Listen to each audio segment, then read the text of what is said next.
il y a une discussion qui revient beaucoup en ce moment, que j'ai avec d'autres professeurs de yoga, dont des professeurs de yoga que j'ai formés. C'est, bien sûr, on veut être un bon professeur de yoga, mais il faut aussi des bons élèves. Donc je m'entends, on a un problème parfois d'énergie. C'est-à-dire que, quand je dis qu'on n'a pas des bons élèves, j'aime pas trop le mot bon, bien sûr, vous avez compris, un bon élève, on n'a pas toujours des bons élèves impliqués, des élèves qui sont vraiment là parce qu'ils ont envie d'être là. Pourquoi? Parce que le yoga s'ancre bien sûr de plus en plus dans un marché, un business, on travaille dans des salles de yoga, il y a beaucoup de communication, il y a beaucoup de fausses promesses. Il y a beaucoup de cours gratuits, cours d'essai. Donc c'est un discours qu'on a beaucoup en ce moment. Pourquoi? Parce que cette période septembre-octobre, ça y est, elle est enfin terminée. On a enfin arrêté de faire des cours que gratuits, découvertes. Donc des gens qui viennent pour tester, qui ont vu la lumière sous la porte, ils se sont dit tiens je vais rentrer, ou parce qu'ils s'ennuient. En fait, quand on a une majorité d'élèves comme ça va tirer le groupe vers le bas. Qu'est-ce que ça implique pour nous en tant que professeurs de yoga? En fait, ça va nous fatiguer. Pourquoi? Parce qu'on va donner des cours, pas pour l'argent. C'est ce que je disais tout à l'heure, je discutais avec Aurélie. En fait, elle me dit, les seuls cours là où je m'éclate, c'est dans une salle de sport. C'est très très peu payé, mais j'ai fait une retraite, ça a été tout de suite rempli. Mes élèves, je les adore et tout. Donc en fait, oui, en fait, tu ne deviens pas prof de yoga pour être riche, mais tu veux partager. Et quand tu partages des choses avec des gens qui n'ont pas envie de partager avec toi, c'est-à-dire qu'ils n'ont pas envie d'écouter, ils n'ont pas envie d'apprendre, ils n'ont pas envie de savoir, ils sont juste là un peu comme ça parce que c'était le cours gratuit, parce que le studio vient d'ouvrir et qu'on a fait un cours gratuit pour faire découvrir le nouveau studio, les portes ouvertes de septembre, etc. etc. Donc, tout ça pour dire que non seulement on ne fait pas prof de yoga pour gagner de l'argent, d'accord? On a envie de partager, donc en fait, donner des cours à des bons élèves, ça nous recharge. En fait, on donne et on reçoit. Qu'on a une majorité d'élèves qui sont là par erreur, parce qu'il y a aussi une fausse promesse, il faut se le dire, on est si on va sur les réseaux sociaux, on voit ventre plat, périnée en forme, je ne sais pas trop ce que ça veut dire, mais bon voilà, le yoga somatique, le yoga fonctionnel, plus jamais de blessures, tu vas perdre de poids, machin, adieu le stress, adieu l'anxiété, adieu tout ça, et en fait il y a cette... donc on continue de nourrir cette idée que le yoga c'est quelque chose un peu de magique, et d'ailleurs c'est un mot qui revient souvent dans les réseaux sociaux, l'exercice magique qui va résoudre tous tes problèmes. Et en fait, c'est aussi un discours à adopter face à nos élèves, c'est-à-dire, ok, la posture, elle n'est pas magique. Alors, il y a un côté magique, on le sait, c'est le rééquilibrage du système nerveux. On active le système nerveux sympathique, ensuite on active le système nerveux parasympathique, et c'est ce jeu entre les deux systèmes qui va créer en fait cet état de bien-être, de reset. C'est ce qui va vraiment permettre l'état d'équilibre, l'état un peu d'osmose, j'ai envie de dire. On sait que c'est pas magique, on sait que c'est lié au système nerveux. Ça c'est quand on fait 1 heure de cours, puis quand on le fait régulièrement. Okay, mais à force de dire que tout est magique, tout est génial, les gens peut-être ont l'idée, tiens, moi je fais une posture du guerrier 2. Ah, c'est génial, c'est magique, c'est super. Avec cette posture, j'ai plus d'anxiété, j'ai plus de problèmes, j'ai plus de blessures, j'ai plus de tendinite, je fais du somatique. Ok. Et donc en fait, on leur dit pas constance, discipline, ritualisation, répétition, sortir de sa zone de confort, aller titiller le seuil adaptatif, physiologique, etc. Donc ça, on ne leur dit pas. Quand on veut leur vendre un cours à 19 €, 29 € dans une salle de yoga, qu'on veut vendre des abonnements, en fait, on veut juste vendre. On ne dit pas aux gens, ça va demander un petit peu de travail, ça va demander un petit peu d'application, ça va demander un petit peu de régularité. Les efforts, on va pas... Ce matin, j'avais passé une dame qui me disait « Oui, alors mon fils, il a mal ici, alors il va chez l'ostéo. » Oui, mais l'ostéo, c'est pas magique. Si vous faites pas de sport, si vous faites pas de yoga, si vous faites pas un travail physique sur vous, ça va. Vous pouvez aller à l'ostéo 10 fois par an. Donc, j'ai lissé un petit peu les problèmes de ça, d'avoir des élèves pas impliqués. Donc, le problème pour nous, c'est que ça nous fatigue énormément.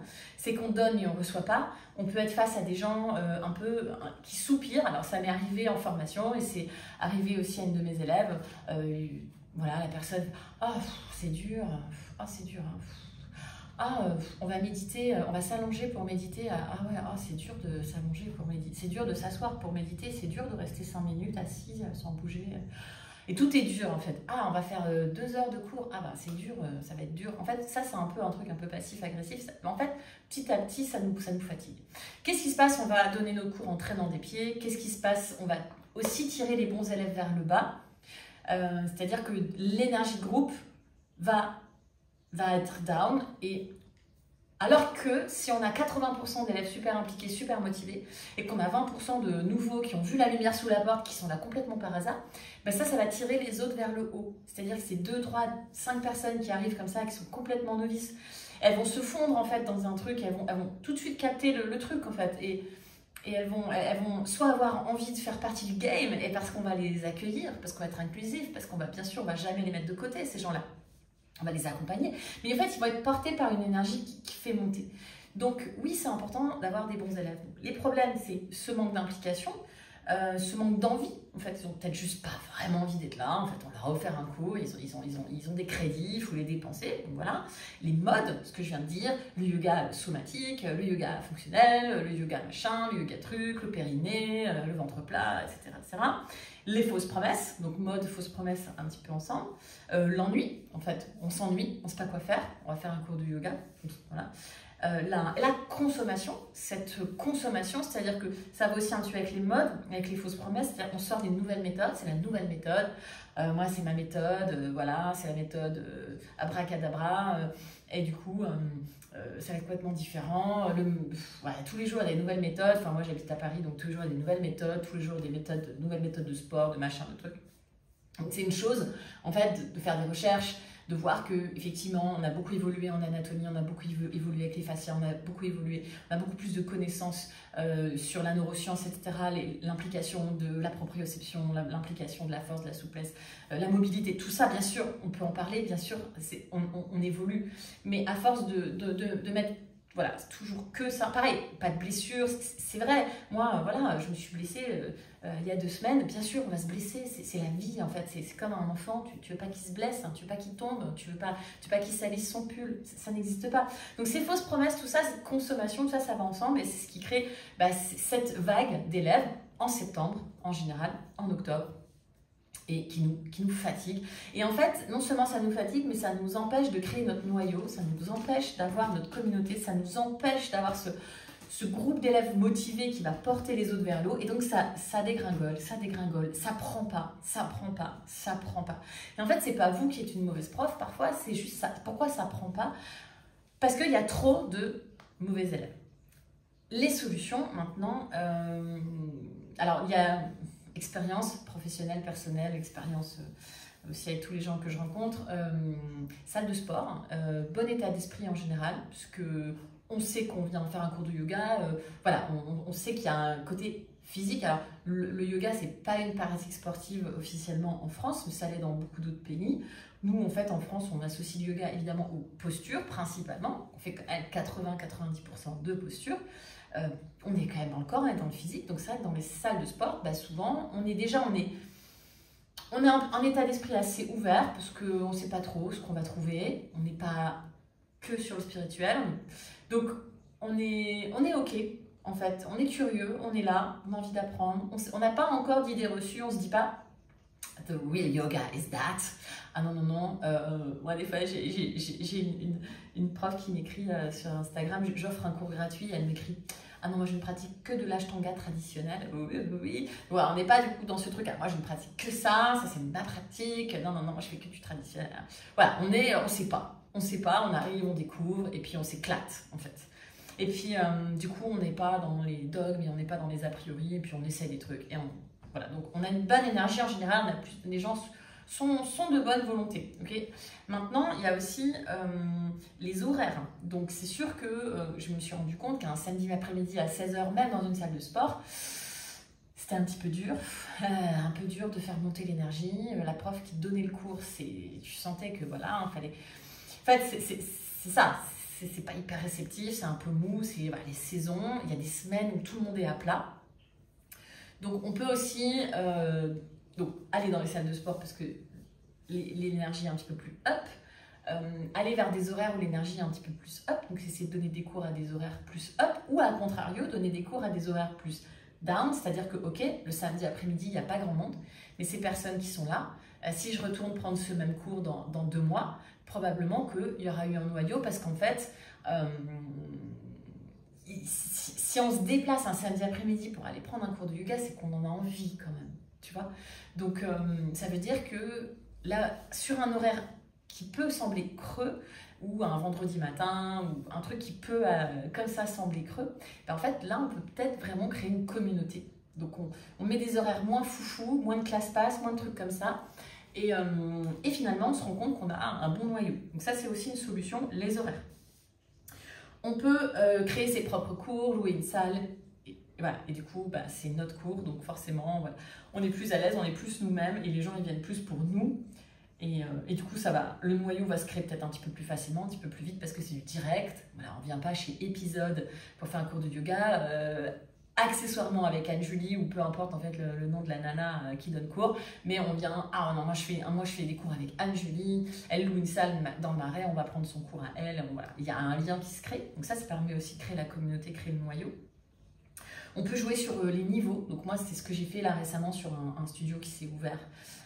Où ça a mis un peu de temps à prendre, parce que du coup c'était tout niveau, beaucoup de cours gratuits, ouverture du studio, beaucoup de cours gratuits, beaucoup de cours gratuits, des gens qui venaient, ils prenaient même une douche, ils n'avaient pas payé le cours, genre ils se sont vraiment fait, ils sont venus même venus gruger plusieurs fois. Donc c'est vrai que moi en fait, bah, j'ai dit, ben voilà, moi, ma communauté à moi, mes élèves, c'est plutôt des bons intermédiaires, des intermédiaires quoi. Donc je pense que si on met un niveau 2, ben, on aura plus ma communauté, plus des gens qui vont vraiment venir pour moi, parce que c'est en général ce que les gens recherchent quand ils prennent des cours avec moi. Okay, je peux donner des cours débutants, il n'y a aucun souci. D'ailleurs, c'est même difficile de donner des cours de débutants. Il faut avoir beaucoup d'expérience, il faut être un prof depuis longtemps pour donner des cours débutants. C'est pas parce qu'on est un bébé prof qu'on donne des cours débutants, c'est même plus difficile. Donc jouer sur le niveau, ça peut peut-être vous aider aussi. Bien sûr, jouer sur l'intitulé du cours. Alors, pas forcément l'intitulé en lui-même, mais par exemple, j'ai vu une de mes élèves profs qui a fait ça. Elle fait un atelier inversion, elle met dans le descriptif Chaturanga Aki. Ok, voilà, planche Aki, Chaturanga Aki, chien tête en bas Aki, un truc Aki. Comme ça, voilà, ça filtre aussi. Donc ça peut être dans les petites, alors pas dans les petites astérisques, mais une petite description, intermédiaire, intermédiaire plus, hein, donc niveau 1, niveau 2, niveau 3, c'est pas mal de jouer sur les niveaux. Et sur le discours, en fait, aussi, c'est un discours à adapter, à adopter.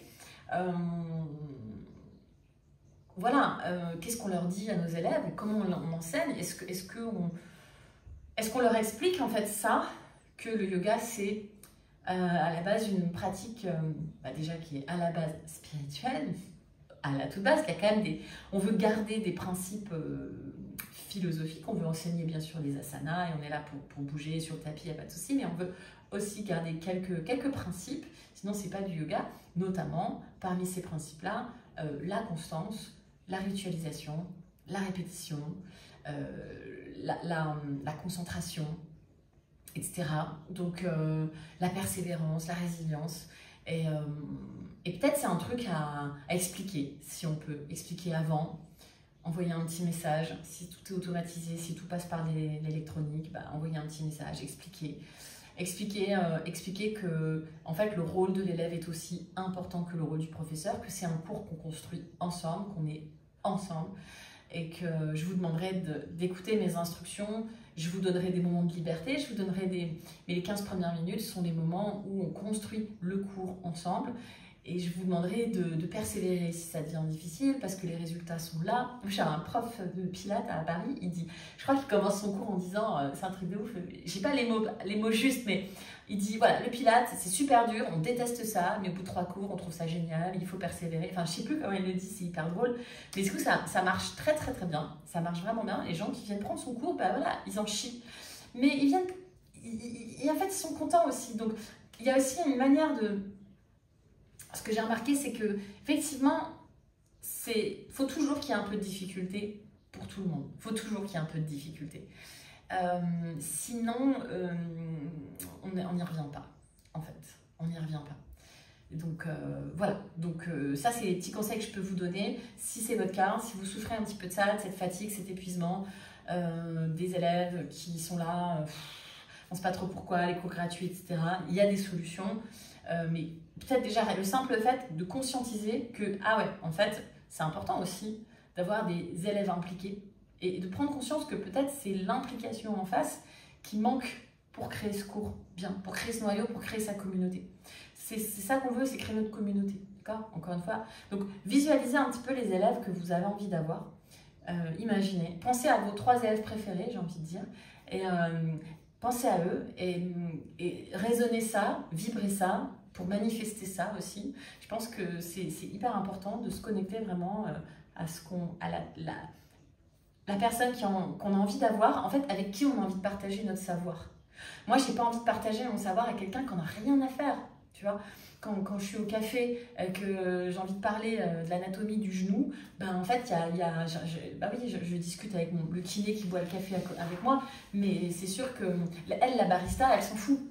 Elle s'en fout, la barista. Donc je vais pas lui parler, donc je peux toujours lui parler pendant 1 heure de l'anatomie du genou, mais elle s'en fout, donc ça va m'épuiser, ça va être horrible pour tout le monde en fait.